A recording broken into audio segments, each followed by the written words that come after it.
ಈ ಡಿ ಗ್ಯಾಂಗ್ನ ಕ್ರೌರ್ಯ ಕೃತ್ಯ ಎಂತ ಭಯಾನಕ ಅಂತಂದ್ರೆ ಆ ಫೋಟೋಗಳೆಲ್ಲವೂ ಕೂಡ ಈಗ ರಿಟ್ರೀವ್ ಆಗಿರೋದು, ಜೊತೆಗೆ ಪೊಲೀಸರು ಮಹಜರು ಮಾಡುವಂಥ ಸಂದರ್ಭದಲ್ಲೂ ಕೂಡ ಫೋಟೋವನ್ನು ತಗೊಂಡಿರೋದು, ಇದೆಲ್ಲವೂ ಕೂಡ ಎಕ್ಸ್ಕ್ಲೂಸಿವ್ ಆಗಿ ಈಗ ಲಭ್ಯ ಆಗಿದೆ.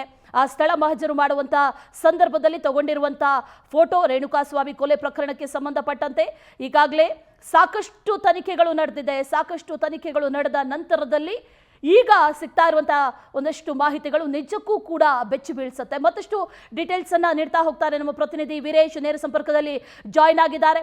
ವೀರೇಶ್, ಈಗಾಗಲೇ ಚಾರ್ಜ್ ಶೀಟ್ ಸಬ್ಮಿಟ್ ಆದ ನಂತರದಲ್ಲಿ ಬರ್ತಾ ಇರುವಂತಹ ಡೀಟೇಲ್ಸ್ ಇದೆಯಲ್ಲ, ಇದು ನಿಜಕ್ಕೂ ಕೂಡ ಈ ಡಿ ಗ್ಯಾಂಗ್ನ ಕ್ರೌರ್ಯ ಕೃತ್ಯ ಯಾವ ರೀತಿಯಾಗಿ ಇತ್ತು ಅನ್ನುವಂಥದ್ದನ್ನ ತೋರಿಸ್ತಾ ಇದೆ, ಅದಕ್ಕೆ ಸಾಕ್ಷಿಯನ್ನ ಕೂಡ ಹೇಳ್ತಾ ಇದೆ.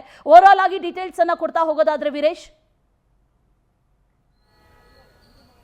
ಖಂಡಿತ ಅಶ್ವಿನಿ, ಈಗಾಗಲೇ ಈ ಫೋಟೋ ವೈರಲ್ ಆಗ್ತಿರೋ, ಈಗಾಗಲೇ ಫೋಟೋ ಕೂಡ ಒಂದು ವೈರಲ್ ಆಗಿರುವಂಥದ್ದು. ಏನು ಪ್ರಮುಖವಾಗಿ ಏನು ದರ್ಶನ್ ಮತ್ತು ಆತನ ಗ್ಯಾಂಗ್ ಕೊಲೆ ಕೇಸ್ಗೆ ಸಂಬಂಧಪಟ್ಟಂತೆ ಏನು 17 ಜನ ಆರೋಪಿಗಳ ಒಂದು ಹೇಳಿಕೆ ಮತ್ತು ನಡೆದಂಥ ಏನೋ ಒಂದು ಸೀನನ್ನು ಏನು ರೀಕ್ರಿಯೇಟ್ ಮಾಡಿರುವಂಥ ಸಂದರ್ಭದಲ್ಲಿ ಮತ್ತು ಸ್ಥಳ ಮಾಜರ್ ಮಾಡುವಂಥ ಸಂದರ್ಭದಲ್ಲಿ ತೆಗೆದಿರುವಂಥ ಈ ಫೋಟೋ. ಯಾಕಂದರೆ ಈ ಫೋಟೋದಲ್ಲಿ ಏನು ಸ್ಟೋನಿ ಬ್ರೋಕಲ್ಲಿ ದರ್ಶನ್ ಮತ್ತು ಆತನ ಸ್ನೇಹಿತರು ಇದ್ದಂಥ ಒಂದು ಸಂದರ್ಭದಲ್ಲಿ ತೆಗೆದಿರುವಂಥ ಫೋಟೋ ಮತ್ತು ಆ ಸಂದರ್ಭದಲ್ಲಿ ಯಾವ ರೀತಿ ದರ್ಶನ್ ಅಲ್ಲಿಂದ ಮೂವ್ ಆದರು ಮತ್ತು ದರ್ಶನ್ ಯಾವ ಟೈಮಿಗೆ ಬಂದರು ಮತ್ತು ದರ್ಶನ್ ಯಾರ ಜೊತೆ ಇದ್ದರು ಅನ್ನೋದರ ಒಂದು ಫೋಟೋ ಕೂಡ ಈಗಾಗಲೇ ವೈರಲ್ ಆಗಿರುವಂಥದ್ದು. ಅದರಲ್ಲಿ ಪ್ರಮುಖವಾಗಿ ನಟ ಚಿಕ್ಕಣ್ಣ ಆಗಿರ್ಬೋದು ಮತ್ತು ವಿನಯ್ ಆಗಿರ್ಬೋದು ಮತ್ತು ನಾಗರಾಜ್ ಮ್ಯಾನೇಜರ್ ಆಗಿರ್ಬೋದು, ಅವರೆಲ್ಲರೂ ಕೂಡ ಇರ್ಬೋದು. ಮತ್ತು ಸ್ಥಳ ಮಜರ್ ಮಾಡುವಂಥ ಸಂದರ್ಭದಲ್ಲಿ ACP ಚಂದನ್ ಕೂಡ ನೇತೃತ್ವದಲ್ಲಿ ಒಂದು ಸಂದರ್ಭದಲ್ಲಿ ಏನು ಮಜರ್ ಕೂಡ ಮಾಡುವಂಥ ಸಂದರ್ಭದಲ್ಲಿ ಈ ಫೋಟೋ ಕೂಡ ವೈರಲ್ ಆಗಿರುವಂಥದ್ದು. ಯಾಕಂದರೆ ಈಗಾಗಲೇ 17 ಜನ ಆರೋಪಿಗಳ ಒಂದು ಹೇಳಿಕೆಯ ಒಂದು ಆಧಾರದ ಮೇಲೆ ಸ್ಥಳ ಮಜರ್ ಮಾಡಿರುವಂಥದ್ದು. ಅಲ್ಲಿ ಸಿಕ್ಕಿರುವಂಥ CCTV ಆಗಿರ್ಬೋದು ಮತ್ತು ಅವರು ಹೋದಂಥ ಸಂದರ್ಭದಲ್ಲಿ ಅವರ ಲೊಕೇಶನ್ ಟವರ್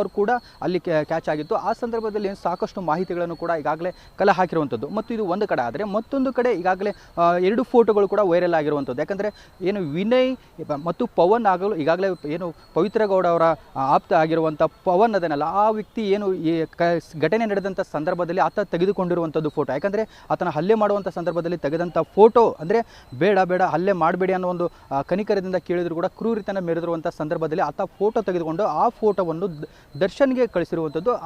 ಅದಾದ ಬಳಿಕ ದರ್ಶನ್ ಆ ಫೋಟೋ ನೋಡುತ್ತಿದ್ದಂತೆ ಮತ್ತೆ ಸ್ಟೋನಿ ಬ್ರೋಕಿಂದ ನೇರವಾಗಿ ಶೆಡ್ಡಿಗೆ ಬಂದಿರುವಂಥದ್ದು. ಈಗಾಗಲೇ ಆ ಫೋಟೋದಲ್ಲೂ ಕೂಡ ಈಗಾಗಲೇ ಆ ಬಂದಂಥ ಸಂದರ್ಭದಲ್ಲಿ ಆತನ ಮೇಲೆ ಕೂಡ ಹಲ್ಲೆ ಮಾಡ್ತಾರೆ.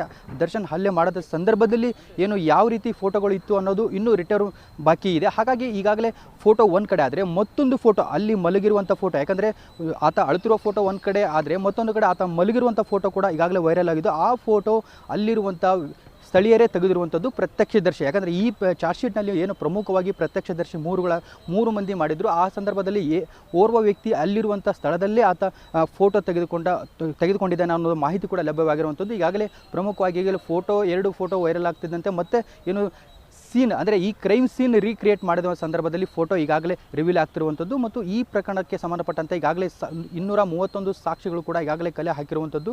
ಜೊತೆಗೆ ಇನ್ನೂ ಕೆಲವಷ್ಟು ಫಾರೆನ್ಸಿಕ್ ಕೂಡ ಬರಬೇಕಾಗಿದೆ. ಯಾಕಂದರೆ FSL ತಂಡದಿಂದ ಇನ್ನೂ ಒಂದಿಷ್ಟು ಹೈದರಾಬಾದ್ನಿಂದ ಬರುವಂಥ ಸಂದರ್ಭದಲ್ಲಿ ಅವು ಬಂದ ನಂತರ ಅವನ್ನು ಕೂಡ ಏನು ಚಾರ್ಜ್ ಶೀಟಲ್ಲಿ ಸೇರ್ಪಡೆ ಮಾಡಲಿಕ್ಕೆ ಈಗಾಗಲೇ ಪೊಲೀಸರು ಕೂಡ ಮುಂದಾಗಿರುವಂಥದ್ದು. Ashwini, thank you ಡೀಟೇಲ್ಸ್ಗೆ.